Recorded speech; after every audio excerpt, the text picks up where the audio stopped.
Latest updates ఎప్పటికప్పుడు పొందడానికి big TV WhatsApp channel follow అవ్వండి. లింక్ డిస్క్రిప్షన్ లో ఉంది. మొన్న కాకినాడ పోర్టులో రేషన్ బియ్యం గొడవ సద్దుమణగక ముందే మరో ఇష్యూ. ఈసారి రేషన్ బియ్యం అక్రమాల వ్యవహారం మచిలీపట్నానికి చేరింది. మాజీ మంత్రి పేర్ని నాని భార్యపై తాజాగా రేషన్ బియ్యం వ్యవహారంలో కేసు నమోదైంది. రేషన్ బియ్యం స్మగ్లింగ్కి సంబంధించి శుద్ధపూసల పెద్ద స్పీచ్లు ఇచ్చిన పేర్ని నాని ఫ్యామిలీనే ఆ కేసులో చిక్కుకోవటం ఇప్పుడు హాట్ టాపిక్గా మారింది.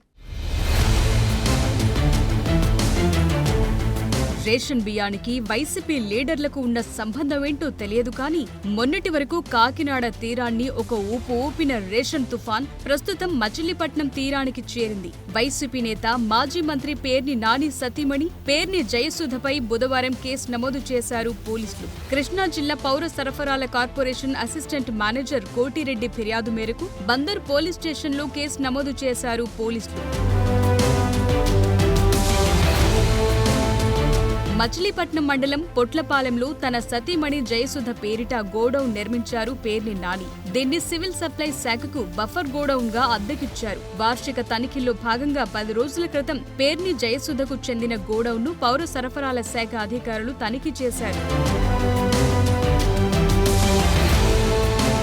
ఈ చెకింగ్ లో గోడౌన్లలో ఉన్న సరుకులు వ్యత్యాసం గుర్తించారు అధికారులు. మొత్తం 185 టన్నుల పీడీఎస్ బియ్యం మాయమైనట్టు గమనించారు పౌర సరఫరాల శాఖ అధికారులు. తాము గుర్తించిన విషయాన్ని ఫిర్యాదులో పేర్కొన్నారు కోటిరెడ్డి. పేర్ని నాని సతీమణి జయసుధతో పాటు గోడౌన్ మేనేజర్ మానస తేజపై కూడా పోలీసులకు కంప్లైంట్ చేశారు అధికారులు. ఈ వ్యవహారంలో నానితో పాటు ఆయన సతీమణి సైతం స్పందించారు. వేబ్రిడ్జ్ సరిగా పనిచేయకపోవటం వల్లే సరుకు నిల్వలో షార్టేజ్ వచ్చిందని తమ లేఖలో పేర్కొన్నారు. నిల్వలో ఎంత తక్కువ ఉంటే ఆ మొత్తం బియ్యానికి తగిన సొమ్ము తాము ప్రభుత్వానికి చెల్లించడానికి సిద్ధంగా ఉన్నామని తమ లేఖలో రాశారు పేర్ని జయసుధ. ఈ వ్యవహారంలో పేర్ని నాని స్పందించిన తీరుపై విమర్శలు వినిపిస్తున్నాయి. వేబ్రిడ్జ్ సరిగా పనిచేయటం లేదంటూ ఆయన తప్పించుకునే యత్నం చేస్తున్నారని ఆరోపిస్తున్నారు అధికార పార్టీ నాయకులు.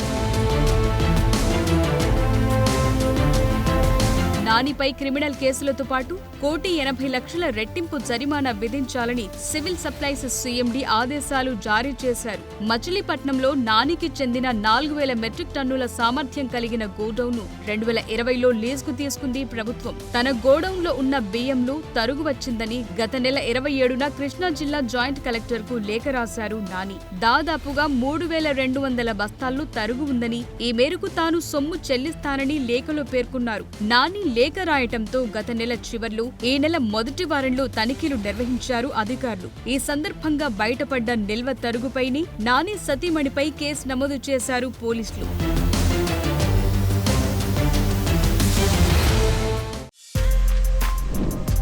For more videos like this, subscribe Big TV channel.